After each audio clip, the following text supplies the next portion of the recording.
But, you know, I don't know how Biden avoids talking about... Just checking this afternoon. Good afternoon. Before I begin my remarks, I just want to say a few words about what happened yesterday in New York City. The American principle that no one is above the law was reaffirmed. Donald Trump was given every opportunity to... What about you? Goodness gracious. It was a state case, not a federal case. And it was heard by a jury of 12 citizens, 12 Americans, 12 people like you, like millions of Americans who served on juries. This jury is chosen the same way every jury in America is chosen. Not hardly. It was a process that Donald Trump's attorney was part of. The jury heard 5 weeks of evidence, 5 weeks. And after careful deliberation, the jury reached a unanimous verdict. They found Donald Trump guilty on all 34 felony counts. Not only be given the opportunity, as he should, to appeal that decision just like everyone else has that opportunity. That's how the American system of justice works. Wrong. It's reckless. It's dangerous. It's irresponsible for anyone to say this was rigged just because they don't like the verdict. It's rigged. Our justice system Anybody could see that. 250 years. And it literally is the cornerstone of America. Our justice system. The justice system should be respected. And we should never allow anyone to tear it down. It's as simple as that. Just That's like America. you have. That's who we are. And that's who we'll always be, God willing. Now to another issue. I want to give an update on my efforts to end the crisis in Gaza.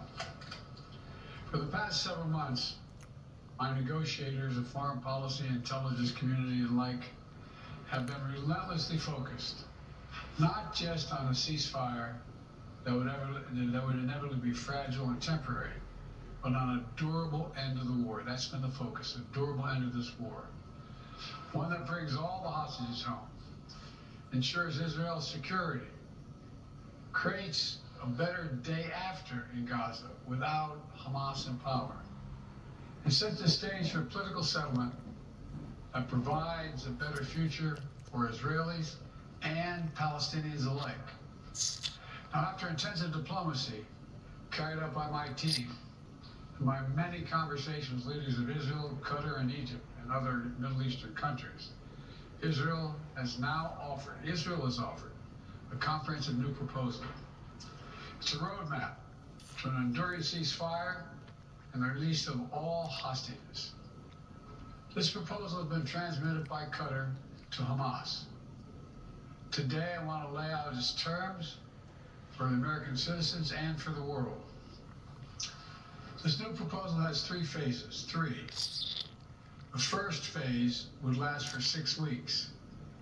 Here's what it would include: a full and complete ceasefire, a withdrawal of Israeli forces from all populated areas of Gaza, release of a number of hostages, including women, the elderly, the wounded, in exchange for the release of hundreds of Palestinian prisoners.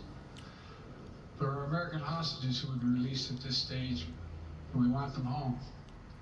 Additional, some remains of hostages who have been killed would be returned to their families, bringing some degree of closure to that terrible grief.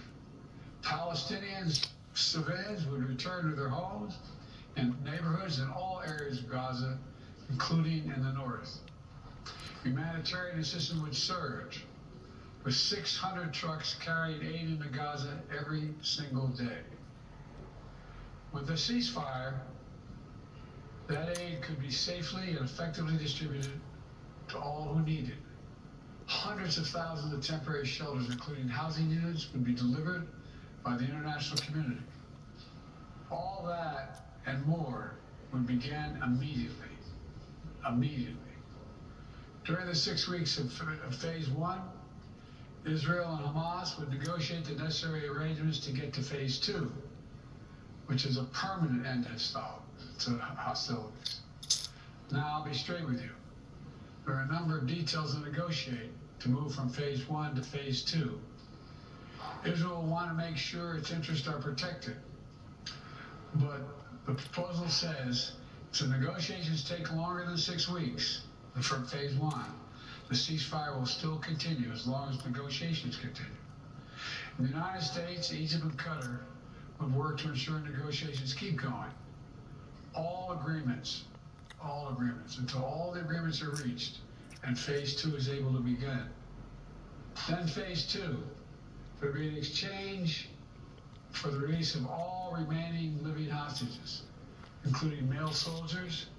Israeli forces will withdraw from Gaza, and as long as Hamas lives up to its commitments, a temporary ceasefire will become, in the words of the Israeli proposal, the cessation of hostilities permanently, end of quote. Cessation of hostilities permanently. Finally, in phase 3, a major reconstruction plan for Gaza would commence, and any final remains of hostages who've been killed would be returned to their families. That's the offer that's now on the table. And what we've been asking for is what we need. The people of Israel should know they can make this offer without any further risk to their own security because they've devastated Hamas forces over the past 8 months.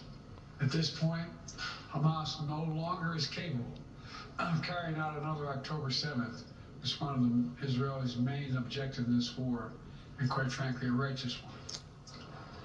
I know there are those in Israel who will not agree with this plan and will call for the war to continue indefinitely. Some are even in the government coalition.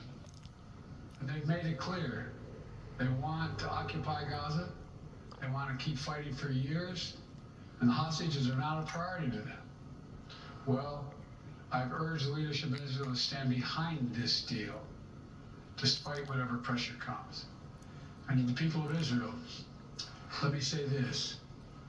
As someone who's had a lifelong commitment to Israel, as the only American president who's ever gone to Israel in a time of war, as someone who just sent the U.S. forces to directly defend Israel when it was attacked by Iran, I ask you to take a step back and think what will happen if this moment is lost. We can't lose this moment. Indefinite war in pursuit of an unidentified notion of total victory will not bring Israel and will only bog down Israel and Gaza, draining the economic, military, and human resources, and furthering Israel's isolation in the world. That will not bring hostages home. That will not bring an enduring defeat of Hamas. That will not bring Israel lasting security. But a comprehensive approach that starts with this deal will bring hostages home and will lead to more secure Israel. And once a ceasefire and hostage deal is concluded, it unlocks the possibility of a great deal more progress, including calm along Israel's northern border with Lebanon. The United States will help forge a diplomatic resolution, one that ensures Israel's security and allows people to safely return to their homes without fear of being attacked. With the deal, a rebuilding of Gaza will begin. Arab nations and the international community, along with Palestinian and Israeli leaders, to get it done in a manner that does not allow Hamas to rearm. And the United States will work with our partners to rebuild homes, schools, and hospitals in Gaza, to help repair communities that were destroyed in the chaos of war. And with this deal, Israel could become more deeply integrated in the region, including, it's no surprise to you all, including potential historic normalization agreement with Saudi Arabia. Israel could be part of a regional security network to counter the threat posed by Iran. All this progress would make Israel more secure, with Israeli families no longer living in the shadow of a terrorist attack. And all this would create the conditions for a different future, a better future for the Palestinian people. One of self-determination, dignity, security, and freedom. This path is available once the deal is struck, Israel will always have the right to defend itself against the threats to its security and to bring those responsible for October 7th to justice.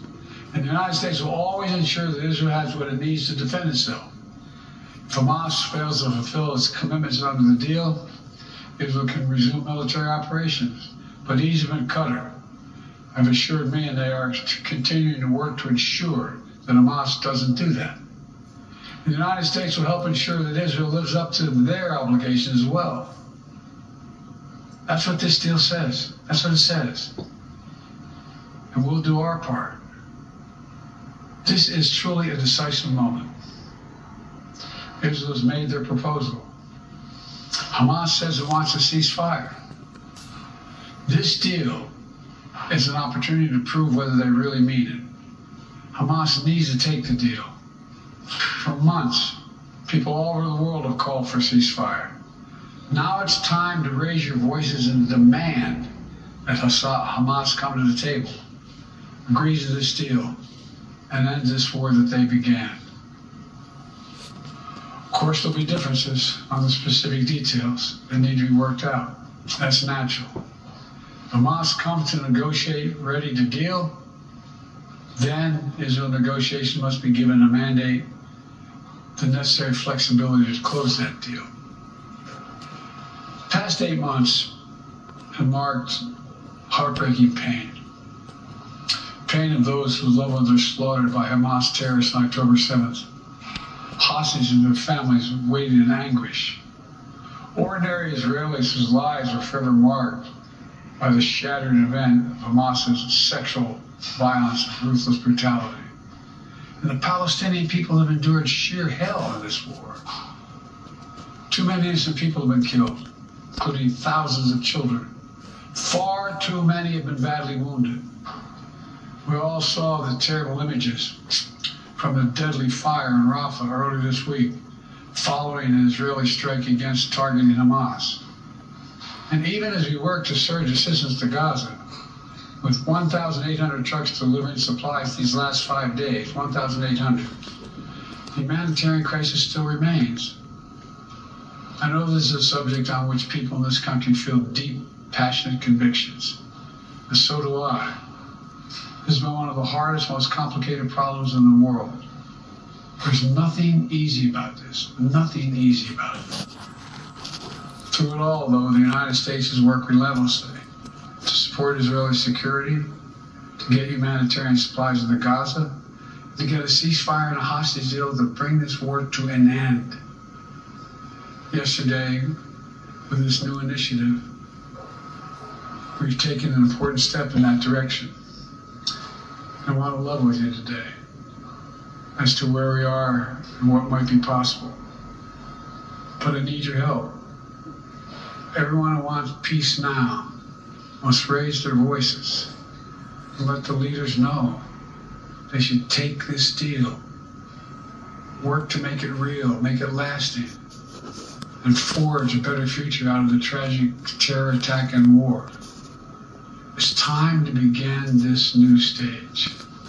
For the hostages to come home, for Israel to be secure, for the suffering to stop. It's time for this war to end. For the day after to begin. Thank you very much. Mr. President, can you tell us, sir, Donald Trump refers to himself as a political prisoner and blames you directly. What's your response to that, sir? Do you think the conviction will have an impact on the campaign? We'd love to hear your thoughts, sir. Should he be on the ballot, sir? Little sly grin there from Biden as he's asked a question by Kelly O'Donnell. But the end there, Sandra, the president saying that there is a deal on the table for Hamas to end the Middle East war, calling on everybody who protested in favor of the Palestinians and against Israel to demand that Hamas come to the table and negotiate the terms of a ceasefire with Israel. But I thought what was glaringly missing from all of that was any word about what the conditions would be that would have to be met in order for for a ceasefire to happen. Yeah, I'm detailing that this would be offered in 3 phases.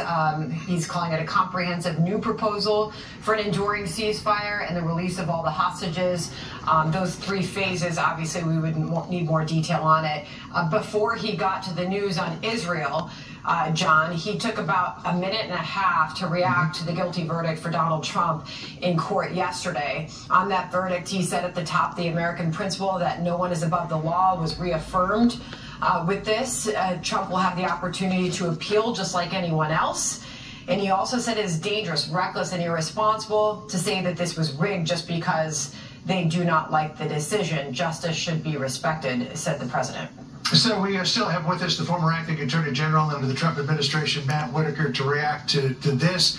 So the president said that the former president should have the opportunity to appeal. I mean, he does have the not only the opportunity, but he's got the right to an appeal.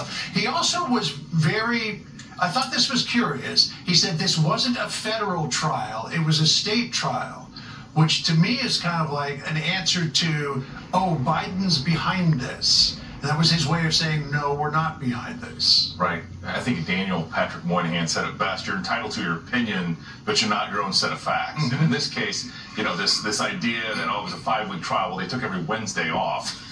And a few Fridays as well, if I remember. And, you know, the other thing that he said was that it was unanimous. And obviously, we know it wasn't unanimous because each juror could pick and choose their adventure. And so you could have 4 people said it was a federal election violation, 4 that said it was a tax violation, and 4 that said it was another document that was falsified in furtherance of this conspiracy. So, you know, to me, there are significant questions, both constitutional, factual decisions that were made by the judge to include or exclude, to allow Stormy Daniels to go on for a day of prejudicial, highly prejudicial, non-probative testimony. All of those things certainly are going to be appealed, and he has a right to appeal it, and I don't think it's going to stand once it works its way all the way up to the U.S. Just real quick, just in the last part before we jump to Mark Thiessen, we know that the verdict was unanimous on the falsification of records. But to your point, the underlying unlawful means, we have no idea. It could have been a unanimous verdict. They could have split 9 ways to Sunday on what the underlying unlawful means were, because they were given a multiple choice, and maybe they could even find one that wasn't listed there too. So. Yeah, all they were asked is to cover up another crime, and we don't know what that other crime was. And again, it was the first time a federal election law has ever been used as a predicate offense. Don't go away. Stay with us. Yeah, as you can see, Mark Thiessen back with us as well. Mark, your thoughts in reaction to what you just heard from the president? Yeah, so the president just said that it is outrageous to suggest that the case was rigged, to question the legitimacy of the proceedings of the court, to question the objectivity of the judge. My simple answer to that is, now do the Supreme Court. You know, anytime they get a decision they don't like, the system is rigged, the justices aren't objective, the legitimacy of the court is in question. It's been politicized. So this wrapping yourself up in the legal system, when the Democrats have been spending the last few years tearing down the legitimacy of the Supreme Court because they don't like the 6-3 conservative majority that Donald Trump installed, and the decisions it's making, is kind of rich. Yeah, that's an interesting point. Now, Matt, you also believe that the Trump case ultimately could be headed for the Supreme Court. Yeah, I think it will be, you know, John. And what I think is going to happen in this case is most likely the Trump campaign will appeal to the Supreme Court, and they're going to have a choice whether to take it up immediately, kind of in a Bush v. Gore posture, sort of what Jack Smith was recently trying to do by going around the D.C. circuit, or whether they'll just let it work its way ultimately to them through the Court of Appeals in New York. Yeah, can you jump right from the New York court to the Supreme Court? You could. I mean, there is a path for that, but I just don't think in this context the Supreme Court will take it up. Now, they might say, let's put everything on hold pending an appeal. Let's put the sentencing on hold, let's put everything on hold, and we'll let it work its way through the New York Courts of Appeal, and then they'll take it after that. Because I think, based on what I was been describing earlier, John, is I think that the Courts of Appeal in New York, in order to hold this conviction together, is going to have to pretzel themselves into explaining these 5th and 6th Amendment violations and how somehow that's okay and didn't violate Donald Trump's constitutional rights. Well, and the president just acknowledged, Mark, what the former president's next step could be. In fact, Biden said he should take this next step. Listen. Now he'll be given the opportunity, as he should, to appeal that decision just like everyone else has that opportunity. That's how the American system of justice works. So on we go, Mark. That's how the American system of justice works. A DA campaigns on a promise to get Trump, and then rigs the charges in a way that even liberal legal analysts are saying the case was outrageous, and gets him convicted on these horrible instructions that were sent in that were designed to get a conviction. But he has the right to appeal. We've never prosecuted a former president of the United States in the history of our country before. If you're going to do that, you got to do that on something that is a slam dunk case that the left, the right, the center, everybody would agree are legitimate charges, serious charges that need to be handled. So I'm sorry, I just don't buy this whole the Democrats wrapping themselves up in our wonderful legal system, because they've politicized our legal system, they've weaponized our legal system, and now he's sitting there saying that, oh my gosh, how dare they the right question what was done in this courtroom. It's outrageous. All right, Mark Teese and Matt Whitaker, I appreciate both of you standing by with us through the president's remarks. Appreciate it. Thanks, guys. Have a great weekend. All right, now let's bring in Florida Republican Congressman Michael Waltz to talk more about the Israel aspect of this. So the president, Congressman, was outlining a three-phase plan that he says could lead to a permanent peace between Israel and Gaza. I don't know if it would be Hamas or not, but he did not go any distance to laying out what the conditions would be for those three phases and whether or not Hamas gets to survive. He did say that Hamas is at the stage now where it could not mount another October 7th, which may be true, but give it 6 months and see what it can do. Yeah, John, the eternal optimist in me, had this little tiny flame of hope that this big announcement today would be a realization of their horrible Iran policy and a shift on Iran, which all roads lead back to Iran in terms of the chaos in the Middle East right now. But sadly, that was dashed, and instead, what we get is putting.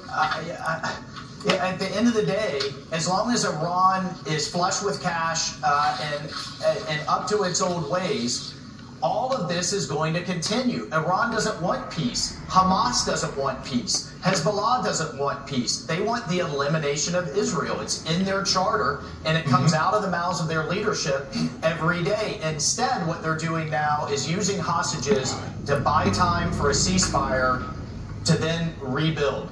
And look, the Israelis just found 20 tunnels this week coming across Rafah. They are going to get rearmed, reconstituted, and they're going to use this time to rebuild. And the thing that really jumped out at me, John, was his description of phase 2, that as long as some ill-defined, kind of amorphous negotiation is going on, then the ceasefire continues. Well, I guarantee you, Hamas, mark my words, Hamas is going to drag this out and stretch this out until they are rebuilt to the point where they can have more October 7th. He was literally all over the place when it comes to Hamas. On the one hand, we have to have Gaza without Hamas. On the other hand, Hamas is still there, but incapable militarily. At the end of the day, John, this is still about getting this issue off the airwaves between now and November. Well, that's what's driving this kind of, I don't know, smorgasbord of policy prescriptions here. He certainly knew, Congressman Welcome, that he had a big audience, huge audience in that moment, because it was anticipated that this could be the first time he remarked on what happened yesterday, a guilty verdict handed down for the first time ever to a former president of the United States. Wanted to get your reaction to that, and also President Biden, during his remarks a few moments ago, saying this. Listen. And it's reckless, it's dangerous, it's irresponsible for anyone to say this was rigged just because they don't like the verdict. Our justice system has endured for nearly 250 years, and it literally is the cornerstone of America. That doesn't mean it's perfect, partner. The justice system should be respected. and we should never allow anyone to tear it down. We should change it where it needs to be changed, too. Wanted to get your thoughts in this moment, Congressman. Well, it was just a bunch of garbage, to be honest with you. He said it was state, not federal, yet he had the number 3 official from the DOJ sitting right there. I was sitting right behind the man in the courtroom. Of course, venue matters when it comes to the jury. And that's why repeatedly President Trump and his defense team tried to change the venue so that you can get a fair trial from a fair and unbiased jury. But I'm still with Mark Thiessen on this. You know, the hypocrisy to hear the Democrats wrap themselves in the cloak of the judicial system as they trash it day in and day out with the Supreme Court every time they don't like a decision. When you've got Chuck Schumer standing on the steps of the Supreme Court, essentially threatening justices, or certainly could be implied. One person took it that way and launched an assassination attempt on Justice Kavanaugh. It's beyond rich. But you know, as I told you guys, I've served in countries where this becomes the norm, where one political party gets aligned prosecutors and judges to start going after the other, and that Pandora's box has been opened now. And you literally have candidates for Congress saying, "Vote for me to put the Democrats in jail." That's the Pandora's box they unleashed. I think it helps Trump at the end of the day. The only thing he needs help with right now, guys, is counting all the money coming in from outraged Americans. But bad for the country in the long run. Also wanted to ask you about this because it's the original topic that we were going to have you on for, and that is that the United States is now allowing Ukraine to use certain longer-range rockets to attack inside of Russian territory. They're the GMLRS rockets, not the attackers. Here's what Dmitry Peskov, Putin's